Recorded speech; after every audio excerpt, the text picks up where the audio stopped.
बिस्मिल्लाहिर्रहमानिर्रहीम, अस्सलाम वालेकुम। मैं फैज़ान रिजवी हूँ और आप मेरे यूट्यूब चैनल और फेसबुक पेज देख रहे हैं। आज 15 जून 2022 है, दिन है जी वेंसडे का। 24 फरवरी से लेकर आज तक, स्पेशली जब अज़ोस्टाल स्टील प्लांट का मामला आया तो आप लोगों में से बहुत सारे व्यूवर्स एक सवाल लाजमी पूछते हैं कि यूक्रेन के अंदर कितने फॉरेन फाइटर्स हैं, किन किन ममालिक से उनका ताल्लुक है, टॉप 3 टॉप 10 कौन से हैं। आज एक फहरिस्त जारी हुई, आपके सामने डिटेल्स रख दूंगा। बहुत इंफॉर्मेटिव और इंटरेस्टिंग वीडियो है फॉरेन फाइटर्स से रिलेटेड। 50 से ज़्यादा ममालिक हैं। टॉप 3 कंट्रीज़ कौन से हैं आप कमेंट्स बॉक्स में गेस कर सकते हैं। उससे कबल मैं आपको कुछ इंटरेस्टिंग और इंफॉर्मेटिव चीज़ें बता दूं। फॉरेन फाइटर्स या फिर फॉरेन लीजन ये होते हैं जो गैर मुल्की आते हैं लड़ने के लिए, वॉलंटियर करते हैं। अब ये मर्सनरीज से डिफरेंट होते हैं। मर्सनरीज कहा जाता है, मर्सनरीज जो हैं वो हायर किए जाते हैं, वो जंगजू होते हैं जिन्हें हायर किया जाता है। उन्हें 500 से 1500 2500 डॉलर्स पर डे भी दिया जाता है मर्सनरीज को, जंगजू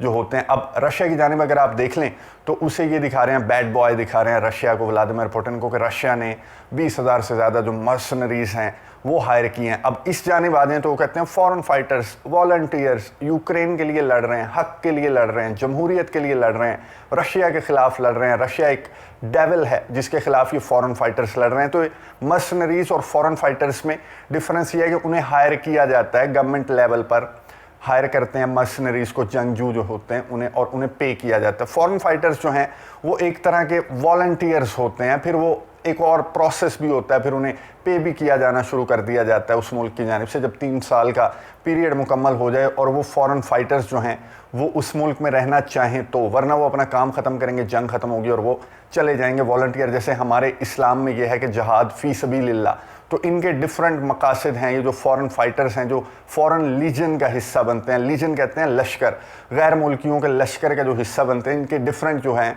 वो रीजंस होती हैं। एक तो मैं आपको बता दूं कि मैं एक क्रिश्चियन का सुन रहा था इंटरव्यू, उसने कहा मैं अगर मर गया यहाँ पर लड़ता हुआ यूक्रेन के अंदर रशिया के ख़िलाफ़ तो फिर मैं अगले जहान, मुझे अच्छा, एक अच्छे कॉज के लिए मैं लड़ रहा हूँ तो अगले जहान मैं अपनी फैमिली से मिलूंगा। एक रीज़न तो ये होगी। एक रीज़न है कि जमहूरियत को बचाना है। एक रीज़न है कि डेविल के ख़िलाफ़ आप खड़े हो रहे हैं, हक़ के साथ खड़े हो रहे हैं, बातिल के ख़िलाफ़ खड़े हो रहे हैं। तो ये रीज़न्स हैं। कुछ जो हैं वो अपने इंटरेस्ट के लिए आते हैं। जैसे मैं एक सहाफ़ी हूँ, अगर मैं वीडियो ना बनाऊँ 2-3 दिन तो मुझे बड़ा अजीब सा फील होता है कि मैं वीडियो क्यों नहीं बना रहा। तो कुछ जो फॉरेन फाइटर्स हैं वो इसलिए आए हुए हैं कि उन्हें लड़ने का शौक़ है कि आओ रशिया के ख़िलाफ़ ज़रा रशिया के फ़ौजियों से लड़ते हैं। एक मैं आपको कंडीशन बता दूं फॉरेन फाइटर्स की कि मैं और आप, हम नहीं जा सकते, स्टूडेंट्स नहीं जा सकते। फॉरेन फाइटर के लिए ये मैंडेटरी है कि उसका एक्सपीरियंस हो, वो रिटायर फ़ौजी हो या वो ट्रेनिंग से निकल कर भाग गया हो फ़ौज की और उसके बाद वो पछता रहा हो कि मैं लड़ ही लेता, या फिर वो रिटायर होकर बैठा हुआ हो तो वो किसी कॉज के लिए चल पड़े कि चलो ज़रा लड़ने का, उनके हाथों में ख़ारिश होती है फ़ौजियों के कि आओ ज़रा बंदूक चलाते हैं। तो इस तरह की कुछ रीजंस हैं कि फ़ॉरेन फाइटर्स जो हैं वो ज्वाइन करते हैं। लेकिन उनमें से बड़ी तादाद जो है वो एक राइट के लिए, एक सही के लिए, एक गलत के ख़िलाफ़ लड़ने के लिए आते हैं इन ममालिक में। अब जब यूक्रेन और रशिया के दरमियान 24 फरवरी को जंग स्टार्ट हुई तो यूक्रेन के सदर व्लादिमीर ज़ेलेंस्की ने एक डिसीजन लिया, एक अनाउंसमेंट की, एक वेबसाइट बनाई गई यूक्रेन के अंदर और उसका नाम दिया गया कि foreign legion of defence of Ukraine. ये आपको साइड पर नज़र आ रही होगी। ये वेबसाइट जो है, अगर आप इसका विज़िट करें तो इसमें मोटिवेशनल किस्म के कुछ स्लोगन्स नज़र आएंगे कि फ़ाइट फॉर राइट, और आए ब्रेव्स को ज्वाइन करें, आए राइट को ज्वाइन करें, आए डेमोक्रेसी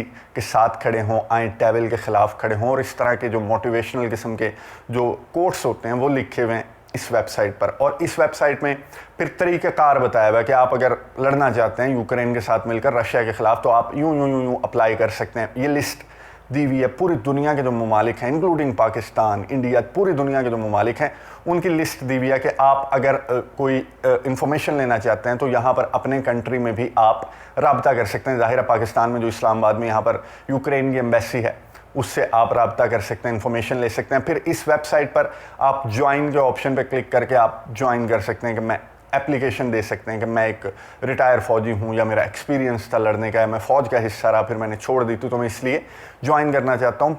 7-8 स्टेप्स हैं, उनसे आपको गुजरना पड़ता है। आपके पास जो वीज़ा है वो होना चाहिए, फिर आप आएंगे, फिर आप फॉरेन लीजन जो है उससे ट्रेनिंग लेंगे। कुछ रोज़ की ट्रेनिंग आपको दी जाएगी जिसे कहते हैं हाथ सीधा करवाया जाएगा आपका, क्योंकि आप हैं तो फाइटर, आप किसी फौज का हिस्सा रहे, किसी ऐसे ग्रुप का हिस्सा रहे कि आपकी एप्लीकेशन एक्सेप्ट कर ली गई यूक्रेन की जानिब से, तो आपका हाथ सीधा करवाएंगे, आपको थोड़ी सी ट्रेनिंग देंगे, दिफाई ट्रेनिंग देंगे, असलहा चलाने की ट्रेनिंग देंगे, फिर मेडिकल के से रिलेटेड भी होते हैं फॉरेन फाइटर्स। ये नहीं है कि आपने लड़ने ही जाना है, बल्कि मेडिकल एड के लिए, यानी कि आप जो लड़ने वाले फौजी हैं उनके साथ फ्रंट लाइंस पर जाएंगे और वहाँ अगर उन्हें गोली लग जाती है उनकी टांग पर, बाजू पर, तो आपको उनको मेडिकल एड दे रहे हैं। तो ये भी फॉरेन फाइटर्स की भी कुछ अकसाम है। तो इस तरह की वेबसाइट बनाई गई यूक्रेन की जानिब से, यूक्रेन के सदर ने अनाउंस किया, जिसके बाद सैकड़ों नहीं बल्कि हज़ारों एप्लीकेशंस रिसीव होना शुरू हो गई। अकॉर्डिंग टू यूक्रेनियन ऑफिशियल्स के उन्हें हज़ारों एप्लीकेशंस जो हैं वो रिसीव होना शुरू हो गई कि हम ज्वाइन करना चाहते हैं इस गुड कॉज को और हम रशिया के ख़िलाफ़ लड़ना चाहते हैं। तो ये यहाँ पर जो एप्लीकेंट्स आए, जिनकी एप्लीकेशन एक्सेप्ट हुई, फिर उन्हें जिस फॉरेन लीजन के पास ट्रेनिंग के लिए भेजा गया वो थी एक फॉरेन लीजन है यूक्रेन के अंदर कीव के साथ, वो है जॉर्जियन फॉरेन लीजन। अब यूक्रेन के अंदर जॉर्जियन फॉरेन लीजन क्या कर रही है? जॉर्जियन फॉरेन लीजन जो है वो इन फॉरेन लीजन को ट्रेन करती है, इनको ट्रेनिंग देती है। ये जो अब जो आ रहे हैं यहाँ पर, और ये जो जॉर्जियन फॉरेन लीजन है ये बनी थी क्राइमिया का जो मामला हुआ था उसके बाद। अब जॉर्जियन फॉरेन लीजन में जॉर्जियंस हैं 30,000 से ज़ायद। जॉर्जिया एक मुल्क है आर्मीनिया के साथ, आपको मालूम होगा, ये आपको नज़र आ रहा होगा। जॉर्जिया के अंदर दो इलाके हैं, अबगाज़िया और साउथ ओसेटिया। इसका मैं आपको गुज़िश्ता किसी वीडियो में जिक्र कर चुका हूँ कि ये अबगाज़िया और साउथ ओसेटिया जो है ये यहाँ पर भी रशियन सेपरेटिस्ट रहते हैं। जॉर्जिया पहले सोवियत का हिस्सा था, तो यहाँ पर रशियन सेपरेटिस्ट हैं जो इन दो इलाकों की सेपरेशन चाहते हैं। तो जॉर्जिया की भी रशिया के साथ 2 जंगें हो चुकी हैं। तो जॉर्जिया में भी इस तरह के ग्रुप्स बने, जिस तरह अज़ोव बटालियन यूक्रेन के अंदर बना। तो ये जो जॉर्जिया का ग्रुप है ये ना सिर्फ जॉर्जिया को रशिया के ख़िलाफ़ डिफेंड करता है, बल्कि दीगर जो ममालिक जिन्हें रशिया से कोई थ्रेट है उन्हें भी ये डिफेंड करते हैं। तो यहाँ 30,000 से ज़्यादा यूक्रेन के अंदर 2014 क्राइमिया के बाद आ गए थे, और यहाँ पर इन्होंने कीव जो दारुल हुकूमत है यूक्रेन का, वहाँ पर एक ट्रेनिंग सेंटर भी बना रखा है। तो ये जो एप्लीकेंट्स इस जंग के दौरान जिनकी एप्लीकेशन एक्सेप्ट हो रही हैं, ये जो आ रहे हैं ये यहाँ पर जाते हैं, जॉर्जियन जो लीजन है यूक्रेन के अंदर दारुल हुकूमत के अंदर, वहाँ पर ट्रेनिंग लेते हैं। तो जो जॉर्जियन लीजन है इसका जो सरबराह है उसका नाम है जनाब, ये आपको तस्वीर नज़र आ रही होगी, मामूका ममुलाशविली। मामूका ममुलाशविली जो है ये ज़ाहिर है आपको इसकी जिसामत से अंदाज़ा हो रहा होगा कि किस किस्म का फ़ाइटर है। तो ये इनका हेड है, ये इन्हें ट्रेनिंग देता है, फिर इन्हें भेज देता है मैदान जंग में, और ये डिसाइड करता है कि कौन फ्रंट लाइन तक जाएगा, कौन नहीं जाएगा, कौन एक्सेप्ट होगा ट्रेनिंग के बाद, कौन रिजेक्ट होगा। ये मामूका का काम है, ये इसे जो है वो एक्सेप्ट करता है, रिजेक्ट करता है, और फिर मैदान जंग में भेज दिया जाता है इन फॉरेन फाइटर्स को। आज जो लिस्ट जारी हुई वो लिस्ट एक तरह से मामूका जो है इसका इंटरव्यू था।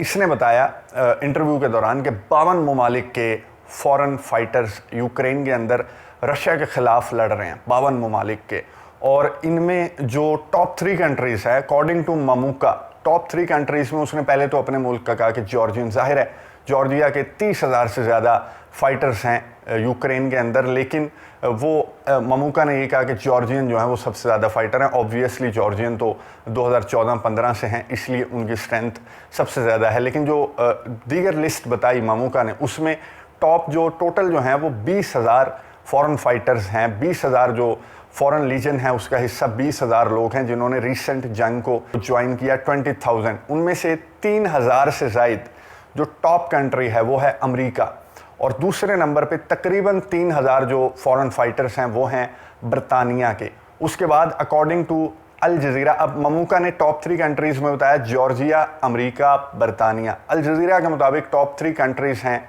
अमेरिका, बरतानिया, जर्मनी। अल जज़ीरा की ये आपको नज़र आ रही होगी।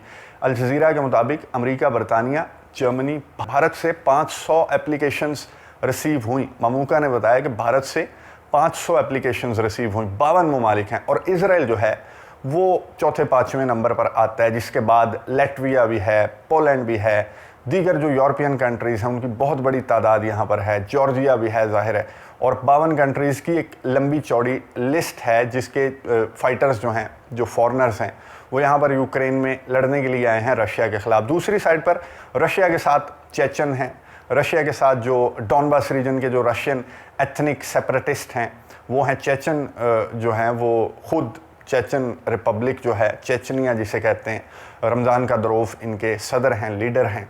इनके जो जंगजू हैं, चेचन जो फोर्स है वो इतनी ज़्यादा पावरफुल है कि कहा जाता है कि एक चेचन फ़ौजी 20 रूसी फ़ौजियों के बराबर है। रूस के साथ इसकी बहुत जंगें हुई और रूस जैसे जायंट को चेचनिया ने बहुत टफ टाइम दिया था। और चेचनिया अब तो खैर रमज़ान कादिरोव ने व्लादिमीर पुतिन के साथ हाथ में ला लिया। तो अब रमज़ान कादिरोव ने व्लादिमीर पुतिन को ये भी कहा हुआ है कि हम आपको सर ला कर देंगे यूक्रेन के सदर व्लादिमीर ज़ेलेंस्की का। लेकिन यूक्रेन के सदर व्लादिमीर ज़ेलेंस्की की सिक्योरिटी पर पता है कौन है? यूक्रेन के सदर व्लादिमीर ज़ेलेंस्की की सिक्योरिटी पर ये ममूका और इसकी जो 30,000 से ज़्यादा जो फौज है वो कीव में यूक्रेन के दारुल हुकूमत में यूक्रेन के सदर व्लादिमीर ज़ेलेंस्की की सिक्योरिटी पर मामूर है। ये जो जॉर्जियन बटालियन जिसे कह लें या जॉर्जियन लीजन इसे कह लें, ये वहाँ पर मामूर है। और मैदान जंग की अगर बात की जाए तो सर फहरिस्त अमेरिका, बरतानिया, भारत और इजराइल ये सर फहरिस्त हैं। जिसके बाद एक लंबी फहरिस्त है जिनके चंद एक फाइटर जिन ममालिक के यूक्रेन के साथ मिलकर रशिया के खिलाफ लड़ रहे हैं। अब आपको ये मैप नज़र आ रहा होगा, ये वो ममालिक हैं जो यूक्रेन को असलहा प्रोवाइड कर रहे हैं। आधी दुनिया है, ये आपको मैप पर नज़र आ रहा होगा। आप कुछ व्यूवर्स जो हैं वो कहते हैं कि रूस और यूक्रेन की जंग है और यूक्रेन अच्छा डिफेंड कर रहा है, यूक्रेन के सदर यूं बहादुर।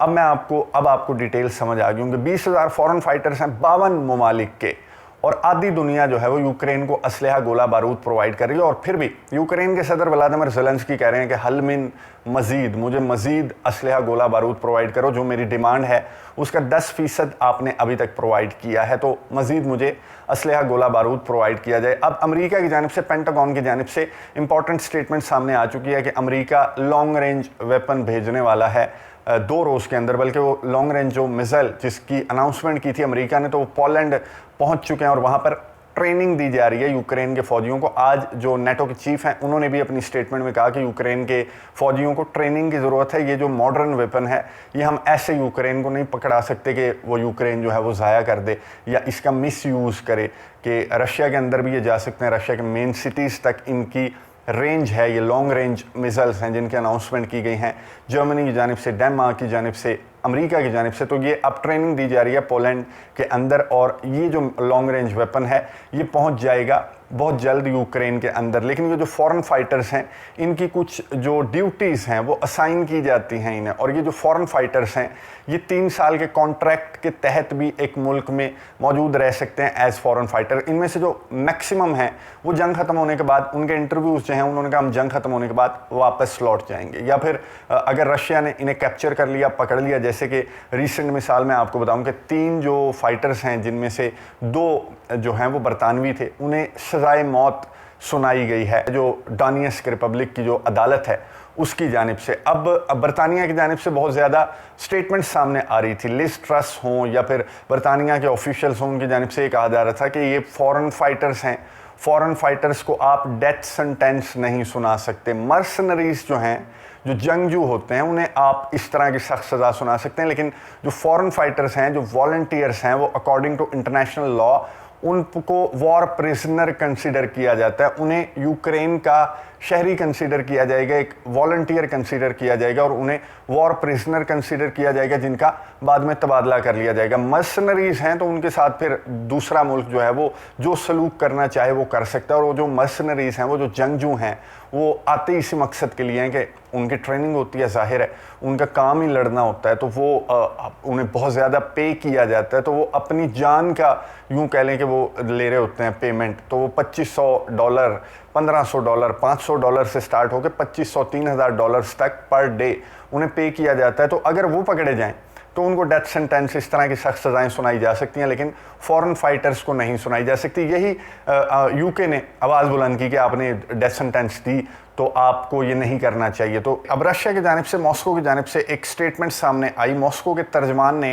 ये कहा कि आपने कोई रिटन में दरख्वास्त ना रशिया को रिसीव हुई, ना ही डोनेट्स्क रिपब्लिक की जो गवर्नमेंट है, जो ऑफिशियल्स हैं, उन्हें भी कोई दरख्वास्त आपकी जानिब से रिसीव नहीं हुई। अब स्टेटमेंट्स पर कोई कार्रवाई नहीं की जा सकती। अगर आपको कोई कंसर्न्स हैं और आप इनकी सज़ा माफ़ करवाना चाहते हैं तो आप रिटन में रशिया को या फिर डोनेट्स्क रिपब्लिक की जो गवर्नमेंट है उन्हें दरख्वास्त दे सकते हैं। अब रशिया के जो फॉरेन अफेयर्स अफेयर्स की तर्जमान हैं, उन्होंने ये स्टेटमेंट जारी की। उन्होंने ये कहा कि ये जो डेथ सेंटेंस दी गई है डोनेट्स्क रिपब्लिक की अदालत की जानब से इन 3 फॉरेन फाइटर्स को, तो ये ठीक है सज़ा। जो रशिया के फॉरेन अफेयर्स की तर्जमान है उन्होंने रीज़न ये दी कि ये एक अच्छा सबक होगा उन फॉरेन फाइटर्स को जो आ रहे हैं, फॉरेन फाइटर्स के नाम पर जो मर्सनरीज़ यहाँ पर भेजे जा रहे हैं। अब ये भी एक चीज़ समझ लें आप कि कहा तो इन्हें फॉरेन फाइटर्स से आता है, लेकिन अंदर खाने अमेरिका बरतानिया जैसे ममालिक वो मर्सनरीज हायर करके इन ममालिक में भेज देते हैं और कहते हैं फॉरेन फाइटर्स लड़ने के लिए आ रहे हैं, वॉलंटियर्स लड़ने के लिए आ रहे हैं। अब इन वॉलंटियर्स में से आप देखें कि यूक्रेन के सबसे अच्छे दोस्त अमेरिका और बरतानिया और इजराइल ही हैं जो कि यहाँ पर लड़ने आ रहे हैं, या फिर इन ममालिक के जो ऑफिशियल्स हैं जो गवर्नमेंट लेवल पर उन्होंने मर्सनरीज हायर करके यहाँ पर भेजे और उन्हें फॉरेन फाइटर्स का नाम देकर उन्हें लीगलाइज स्टेटस एक दे दिया गया। तो रशिया के फॉरेन अफेयर्स की जो तर्जमान है उन्होंने कहा कि ये इन्हें मैसेज है इन मर्सनरीज को, इन जंगजुओं को, कि अगर ये कैप्चर हो गए, पकड़े गए, तो फिर इनको इस तरह की सज़ाएं दी जाएंगी तो ये वापस चले जाएं। और ये जो इंटरनल मैटर है रशिया की और यूक्रेन के दरमियान, जो डॉनबास के रीजन के जो लोग हैं उनकी जो सेपरेशन का जो मैटर है वो हम दोनों ममालिक को सॉल्व करने दें। तो ये मैसेज अच्छा है डोनेट्स्क रिपब्लिक की अदालत की जानिब से कि उन्होंने डेथ सेंटेंस सुनाया इन 3 फॉरेन फाइटर्स मर्सनरीज को। रशिया में जो फॉरेन फाइटर्स हैं उन्हें यूक्रेन की जानिब से, वेस्ट की जानिब से, यूरोप की जानिब से कहा जा रहा है कि सीरिया, इराक, यहाँ से मर्सनरीज जो हैं वो हायर करके व्लादिमीर पुतिन ने प्लॉट किए हैं इन इलाकों में यूक्रेन के खिलाफ लड़ने के लिए। तो फिर इसी तरह के क्लेम्स जो हैं वो रशिया की जानिब से भी सामने आते हैं कि आप मर्सनरीज को फॉरेन फाइटर्स का नाम देकर यहाँ पर लाते हैं और फिर उनकी जो सज़ा है उनकी माफ़ी की दरख्वास्त करते हैं। तो डोनेट्स्क की अदालत ने ये बहुत अच्छा फैसला सुनाया। बरतानिया की जानिब से कोई रिटन में दरख्वास्त ना दिया जाना भी इस बात का सबूत है कि बरतानिया रिटन में कोई दरख्वास्त क्यों नहीं दे रहा। अगर ये आपके शहरी हैं, ये फॉरेन फाइटर्स हैं, तो आप दरख्वास्त दें और आप उसमें एविडेंस प्रोवाइड करें और फिर इंटरनेशनल इदारों से रिक्वेस्ट करें कि ये जी फॉरेन फाइटर्स थे, हमारे सिटीजन्स थे, ये वॉलंटियर्स थे और इन्हें सज़ा दी जा रही है। डोनेट्स्क रिपब्लिक, रशिया की जो अदालतें हैं वो पागल तो नहीं है, उन्हें पता है कि फ़ॉरेन फाइटर्स, मर्सनरीज़ को फ़ॉरेन फाइटर्स का नाम देकर मैदान जंग में उतारा जा रहा है। रशिया के खिलाफ 52 ममालिक के 20,000 से ज़्यादा फाइटर्स हैं, जिनमें से टॉप कंट्रीज़ मैंने आपको बता दिया, अमेरिका, बरतानिया, Georgia, India, Israel, Poland, Latvia और इस तरह के जो यूरोपियन कंट्रीज़ हैं, इन समेत एक लंबी चौड़ी फहरिस्त है जो यहाँ पर यूक्रेन में रशिया के खिलाफ लड़ रहे हैं। अब ये फॉरेन फाइटर्स हैं और इन्हें सज़ा दी गई है, तो आप दरख्वास्त दें, एविडेंस दें कि हमारे शहरी हैं और इन्हें छोड़ दिया जाए। अगर आप दरख्वास्त नहीं दे रहे तो फिर रशिया की बात ठीक है, रशिया के जो ऑफिशियल्स हैं उनकी बात ठीक है कि आप दरख्वास्त क्यों नहीं देते। अगर ये फॉरेन फाइटर्स हैं दरख्वास्त दें तो फिर हम उसे देखेंगे कि उसमें आपने किस तरह के एविडेंस प्रोवाइड किए हैं। तो आपको खैर समझ आ गई होगी कि फॉरेन फाइटर्स क्या हैं, इस वक्त कितने यूक्रेन में खड़े होकर रशिया के ख़िलाफ़ लड़ रहे हैं और रशिया की जानिब से ये जो सज़ा दी गई है इसका कोई असर होगा इन फॉरेन फाइटर्स पर। जो फॉरेन फाइटर्स हैं वो तो जाहिर है उन पर तो असर होगा, लेकिन जो मर्सनरीज़ हैं जिन्हें पे किया जा रहा है यूक्रेन की जानिब से, अमेरिका, बरतानिया, जॉर्जिया और इस तरह के इजराइल जैसे ममालिक की जानिब से, तो वो तो जाहिर है वापस नहीं जाएंगे। तो ये डिटेल्स थी फॉरेन फाइटर्स की जो इस वक्त यूक्रेन में रशिया के खिलाफ लड़ रहे हैं। जो रीसेंट अपडेट्स हैं, 112वां रोज़ आज जंग का था, उसकी जो डिटेल्स हैं वो अगली वीडियो में आपके साथ शेयर करूंगा। अगली वीडियो तक के लिए इजाज़त दीजिए। अल्लाह हाफ़िज़।